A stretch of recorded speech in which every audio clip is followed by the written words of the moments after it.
জিয়ারত করতে দাঁড়াইলেন, রওজা আকদাসের গ্রাম আসতেছে নাকে, এত মিষ্টি গ্রাম, এত সুন্দর গ্রাম জীবনে নাকে আসেনি।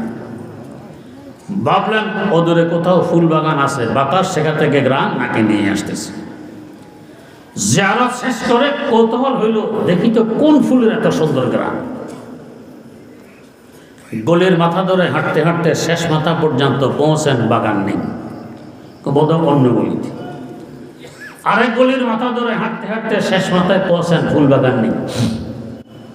এভাবে গলির পর গলি, গলির পর গলি হাঁটতেছেন আর খুঁজতেছেন। এরপরে এলহাম হলো আমার আল্লাহর পক্ষ থেকে, ও জফর আহমদ, কোন ফুলের গ্রাম খোঁজার জন্য ঘুরতেছ?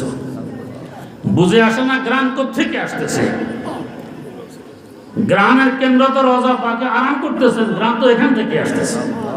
খুশবু সে তেরি আভি মদিনা হায় মুআত্তার, খুশবু সে তেরি আভি মদিনা হায় মুআত্তার, মক্কে কা হর কোচা ও পাথর भी सजर भी